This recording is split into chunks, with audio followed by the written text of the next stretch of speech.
This is chapter number 4 and lecture number 1। अब तक हम चैप्टर नंबर 1 और 2 कर चुके हैं, चैप्टर नंबर 3 भी कर चुके हैं। ठीक है, तो चैप्टर नंबर 1 और 2 में हमने क्या पढ़ा? चार्ज के बारे में पढ़ा हमने कि एक चार्ज होता है, चार तरफ उसके इलेक्ट्रिक फील्ड होता है। हमने चार्ज नंबर 1 में पढ़ा, 1 और 2 का चैप्टर नाम है इलेक्ट्रोस्टैट। मैंने आपको पहले बताया था चैप्टर नाम होता है हमारा इलेक्ट्रोस्टैटिक। इलेक्ट्रोस्टैटिक का मतलब क्या होता है? Study of charge at rest पर कोई चार्ज की स्टडी करना इज कॉल्ड इलेक्ट्रोस्टैटिक। चैप्टर 1 और 2 में हमने ये पढ़ा। चैप्टर 3 में हमने क्या पढ़ा? करंट का चैप्टर 3 में हमने ये पढ़ा, कोई तार है, अगर इसके अंदर करंट चलती है तो करंट बनाती है। अब करंट का फॉर्मूला कितना होता है? Rate of change of charge. हमने ये पढ़ा थर्ड चैप्टर में। तो यहाँ तक हम चैप्टर हमारे ख़त्म हो चुके हैं। चैप्टर नंबर 4 हमारे पास क्या है? वो कह रहा है कोई तार है, तार में एक चार्ज आ रहे हैं, तो क्या बनाएंगे? करंट बनाएंगे। और करंट बनाएंगे तो चार तरफ हमारे क्या बनेगा? एक फील्ड बनेगा। इस फील्ड को बोलेंगे मैग्नेटिक फील्ड। क्या बोलेंगे इसको? Magnetic field. तो चैप्टर नंबर 3 हमें पढ़ना है 4। चैप्टर नंबर 4 हमें क्या पढ़ना? मैग्नेटिक फील्ड, कि जब कोई तार में से करंट जाता है तो चार तरफ एक फील्ड बनाता है, उसे कहते हैं मैग्नेटिक फील्ड। तो चैप्टर नंबर 4 को हम ये पढ़ेंगे। ठीक है, आगे पढ़ते हैं। तो मैग्नेटिक फील्ड हमें मालूम कैसे पड़ा, ये पहले देखते हैं, आराम आराम से डिस्कस करते हैं। एक है मैग्नेटिक नीडल। क्या होती है पहले तो ये देखो, मैग्नेटिक नीडल क्या होती है? मैग्नेटिक नीडल हमारे पास एक तरह का इस तरह से चीज़ होती है जिसके अंदर एक सुई लगी होती है ऐसे करके, और वो ऐसे करके मूव करती है, कभी ऐसे कभी ऐसे कभी ऐसे कभी ऐसे। ठीक है, इस नीडल की खास बात क्या है? ये हमेशा नॉर्थ टू साउथ रहती है। किसमें रहती है? नॉर्थ टू साउथ रहती है। नॉर्थ एक तरफ, इसके अंदर जो इस नीडल के अंदर कैसे होगा? इस नीडल के अंदर एक हमारे पास ऐसे करके सुई होती है जो मूव करती है, और ये हमेशा कैसे रहती है? नॉर्थ से लेकर साउथ। इसे कहते हैं मैग्नेटिक नीडल। ये नीडल हमेशा नॉर्थ टू साउथ रहेगी। जैसे जो लोग गोताखोर होते हैं, जो सी में जाते हैं, ओशन में जाते हैं, तो वहाँ पर हमें डायरेक्शन का पता नहीं होता। उस टाइम पे वो नीडल को निकाल के देख लेते हैं कि नॉर्थ किधर है और साउथ किधर है। ये हमारा, अगर नॉर्थ इधर है तो हमारा शिप वहाँ पे होगा। तो शिप को ढूंढने के लिए पानी के अंदर, ओशन के अंदर, या ऐसी जगह जहाँ पर हम डायरेक्शन को नहीं पता कर सकते, वहाँ पर मैग्नेटिक नीडल का यूज़ करते हैं। इसे कहते हैं मैग्नेटिक नीडल। और ख़ास बात है मैग्नेटिक नीडल की कि सुई हमेशा नॉर्थ टू साउथ में रहती है। ठीक है, यहाँ तक बात समझ में आ गई होगी मैग्नेटिक नीडल की। आगे बढ़ते हैं। एक एक्सपेरिमेंट करा, एक्सपेरिमेंट का नाम था ousted experiment, OERSTED experiment. Ousted experiment में क्या करा? एक तार लिया गया, एक तार लिया और उसको हमने एक बैटरी से कनेक्ट कर दिया। मैं यहाँ बैटरी लगाता हूँ, इसे बैटरी से कनेक्ट कर दिया।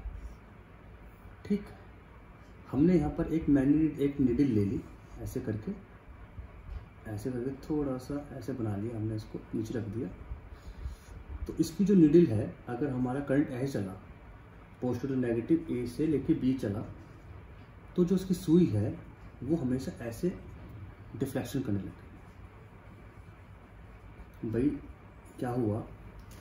जब मैग्नेटिक नीडल को हमने ऐसे प्लेस करा इसके पास में, किसके पास? इस करंट के पास। अभी हमारी करंट जो है वो कैसे जा रही है? या समझो आप कि ये मैग्नेटिक नीडल है, तो सुई हमेशा ऐसे ऐसे हिलने लगी, ऐसे करके। ओस्टेड ने देखा कि अगर मेरी करंट ए से लेके बी जाती है तो मेरी सुई ऐसे करके हिलने शुरू कर देती है। जब इसने बैटरी को रिवर्स करा और करंट हमारी बी से ए गई, तो ये ऐसे ऐसे हिलने लग गई। तो इसने क्या कहा कि भाई ऐसी बात है कि इसके चारों तरफ एक ऐसा फील्ड बनना है जिसकी वजह से मैग्नेटिक नीडल क्या कर रही है? मूव कर रही है। एक ऐसा फील्ड बनना है कि इस फील्ड की वजह से मैग्नेटिक नीडल के ऊपर कुछ इम्पैक्ट हो रहा है और सुई हमारी हिल रही है। इस फील्ड को उसने बोला मैग्नेटिक इफेक्ट, मैग्नेटिक फील्ड। और मैग्नेटिक फील्ड इसकी वजह से बनता है ड्यू टू करंट। और करंट हमारे किसकी वजह से बनता है? Due to charge. Due to moving of charge. तो यहाँ तक बात समझ में आ गई होगी एक्सपेरिमेंट की। एक्सपेरिमेंट में ये बताया गया कि अगर हमारी करंट ए से लेकर बी तक जाती है तो हमारा निडल ऐसे डिफ्लेक्ट करती है, और अगर बी से जाएगी तो डिफ्लेक्ट करेगी दूसरी तरफ। ठीक है, आई बात समझ में यहाँ तक। तो इसे बोलते हैं हम स्नो। मैं रफ कर रहा हूँ उसको, इसके नोट्स में प्रोवाइड करा दूंगा, लिखा हुआ सारा। अब इसकी डायरेक्शन निकालने के लिए कि कैसे कैसे करंट होता है, उसने क्या बताया कि आप याद करो स्नो। एस मतलब साउथ टू नॉर्थ, इसका मतलब south to north. If current south to north then deflection will be towards west। तो ये क्या है, टुवर्ड वेस्ट। कह रहा है कि अगर हमारे पास ऐसे करंट चल रही है साउथ से लेकर नॉर्थ तक, तो टुवर्ड वेस्ट इधर को सुई हमारी हिलेगी, इधर हमारी सुई हिलेगी। ठीक है, टुवर्ड्स द नॉर्थ। इसका पेपर में आ चुका। स्नो के फुल फॉर्म क्या है? स्नो का फुल फॉर्म है if current flow from the south to north deflection towards west. ठीक है, चलिए लिखो उसको। यहाँ तक हो गया। उसने ये भी बताया कि इसको हम नापने का, इसको डायरेक्शन निकालने का तरीका और है कि मानो कि एक आदमी इस तरह से स्विमिंग कर रहा है और करंट उसके पैरों में से निकल के उसके माथे से निकल रहा है ऐसे।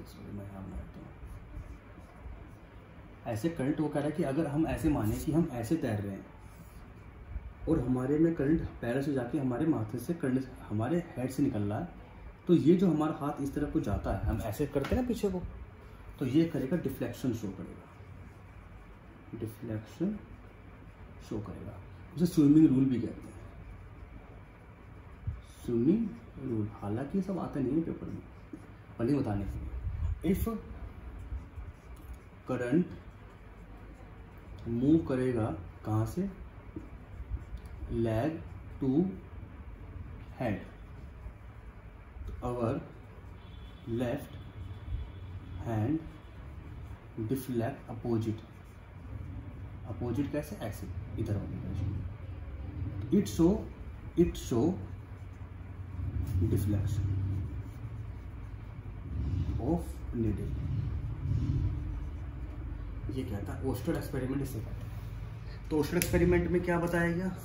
ओस्टर एक्सपेरिमेंट में ये बताया गया कि अगर हम ये माने कि एक आदमी तैर रहा है पानी की दिशा में और करंट उसके पैरों से निकल के उसे माथे से बाहर निकल रहा है, तो हम जैसे हम ऐसे तैरेंगे तो हमारा हाथ पीछे को जाएगा, ओवर द वेस्ट। या ऐसे बोलो कि अगर कोई करंट साउथ से नॉर्थ जा रहा है तो ओवर द वेस्ट उसके अंदर डिफ्लेक्शन शो होगा। इसे हम कहते हैं ओस्टर एक्सपेरिमेंट। ओस्टर एक्सपेरिमेंट ने क्या बताया कि अगर हम ओस्टर एक्सपेरिमेंट ने क्या करा, एक करंट निकाली, एक तार में निकाली। अब तारे में करंट गई तो उसके पास निडल जो है डिफ्लेक्ट होने लग गई। अब उसने सोचा कि भाई ये जब करंट के पास में निडल रखी तो डिफ्लेक्ट क्यों हुई? जब डिफ्लेक्ट हुई इसका मतलब है कुछ ना कुछ तो पार्ट है। इसका मतलब तार के चारों तरफ ऐसा फील्ड बनना है जो निडल को डिफ्लेक्ट कर रहा है, इम्पैक्ट कर रहा है। उस फील्ड को बोला गया मैग्नेटिक फील्ड। तो ओस्टर ने क्या बोला कि एक मैग्नेटिक फील्ड होता है, उसको बोला बी। मैग्नेटिक फील्ड का डायमेंशन क्या है? इस दिखाते किससे, इसको बी से दिखाते हैं इसको। ठीक है, तो यहाँ तक बात आ गई आपकी दिखाने की। तो यहाँ तक बात हुई। अब ये कहा कि भाई, तो उसने बता दिया कि मैग्नेटिक फील्ड होता है तार के चारों तरफ, उसको हम बी से शुरू करते हैं। इसकी जो यूनिट होती है वो है टेस्ला टी। पहली बात, तो जहाँ तक हमारी बात हो गई कंप्लीट। यहाँ तक हमने सारा पढ़ लिया, स्टार्टिंग कर दी हमने चैप्टर की बिल्कुल अच्छी तरह से। अब एक हमारे पास बायोट सर्वेट लॉ।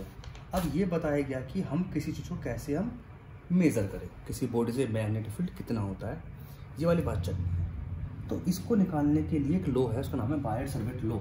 चलिए इसे कहते हैं Biot Savart law. Biot Savart law क्या कहता है? पहली बात को this law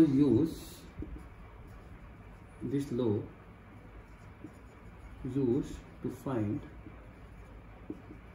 magnetic field by unit part. पहली बात, किसी यूनिट लेंथ लिख दो चाहे आप। देखो मुझे किसी चीज़ से मैग्नेटिक फील्ड निकालना है कि मुझे मान लो इस बोर्ड से मैग्नेटिक फील्ड कितना है या किसी लेंथ से कितना है, तो मैग्नेटिक ये बायट-सैवर्ट लॉ कहता है कि भाई मैं तुमको एक पॉइंट से, देखो एक कोई हमारा एक की लेंथ है, इसमें करंट जा रही है, इसकी लेंथ कितनी L है, हमें इससे मैग्नेटिक फील्ड यहाँ निकालना P पॉइंट पे जो एक थीटा दूर है, हमें यहाँ पे मैग्नेटिक फील्ड निकालना P पॉइंट पे, ठीक, यहाँ निकालना P पॉइंट पे, किसके द्वारा? इसके द्वारा। हमें मैग्नेटिक फील्ड निकालना है इस तार के अंदर करंट जा रही I नाम की, चार तो मैग्नेटिक फील्ड बनना होगा, ऐसे करके चार तो मैग्नेटिक फील्ड बनना होगा ना इसके।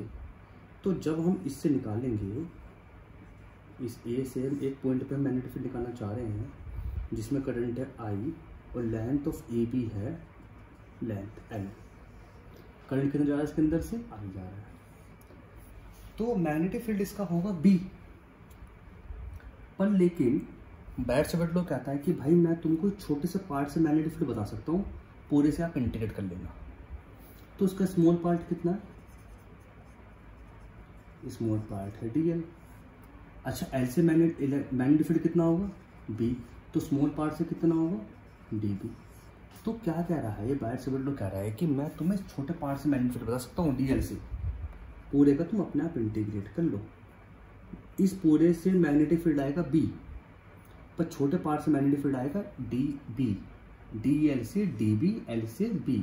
ये कब आएगा? इसको इंटीग्रेट करने के बाद। तो उसने छोटा फॉर्मूला बताया किसका? इस पार्ट का। आगे ऐसे करते हैं। उसने क्या कहा, अब मैं इसको रफ करता हूँ। उसने क्या कहा, late DL be small length, let DB is small magnetic field। तो वो कह रहा है कि जो DB है is directly proportional to the I, पहली बात। Correct. DB directly proportional to the DL, दूसरी बात। DB directly proportional sine theta, theta कितना? इसके P के बीच में। और चौथी बात है 1/r²। R क्या है? ये पॉइंट के बीच की दूरी, ये R। कह रहा है ये लो होता है। इसको आप साथ लिख दोगे, अगर आप इसको साथ लिख दोगे तो हमारा आंसर बनेगा DB directly proportional to I DL sine theta upon r²। इसको आप हटा दो, एक कॉन्स्टेंट है K नाम का, I DL sine theta upon r²। इस K का कॉन्स्टेंट उसका नाम है μ0/4π। इसकी पूरे की वैल्यू होती है 10⁻⁻⁷। इसको हम बाद में देखेंगे, पहले समझो। तो छोटे से पार्ट से मैग्नेटिक फील्ड कितना? I DL sine theta upon r²। चार पार्ट समझो। छोटे पार्ट से छोटा मैग्नेटिक फील्ड, बड़े पार्ट से बड़ा मैग्नेटिक फील्ड। अब मैं इसको इंटीग्रेट करूंगा किसी तरह से, L से लेके A तक, B तक, कुछ भी तरीके से, तो मेरा आंसर निकलेगा। तो मैंने स्मॉल पार्ट से मैग्नेटिक फील्ड निकाला है, किससे? DL, DB से। तो फॉर्मूला है DB directly proportional to the I, DB directly proportional to DL, DB directly proportional to sine theta and inversely proportional to 1/r²। तो DB directly proportional to I DL sine theta upon r²। अब इस constant को हटा के मैंने K लगा दिया, तो बना DB equal to K I DL sine theta upon r²। K का फॉर्मूला μ0/4π और 10⁻⁷। अब ये जो μ0 है इसका नाम क्या है? इसका नाम है magnetic permittivity of free space. यहाँ तक आप उतार लो उसको अच्छी तरह से। अगर आप इसे कंपेयर करो, हम इलेक्ट्रिक फील्ड पढ़ते थे DE, अगर हम DE इलेक्ट्रिक फील्ड करें तो 1/4πε0 Q1 Q2 r², अगर मैं E लेता हूँ, जबकि यहाँ पे DB आएगा μ0/4π I DL साइन थीटा कोण आर स्क्वायर। ये था इलेक्ट्रिक परमिटिविटी फ्री स्पेस, ये है पूरा magnetic permittivity of free space. तो यहाँ तक पढ़ते हैं, इसके बाद हम अच्छी तरह से आई और रिवीजन करेंगे। Thank you for the watching.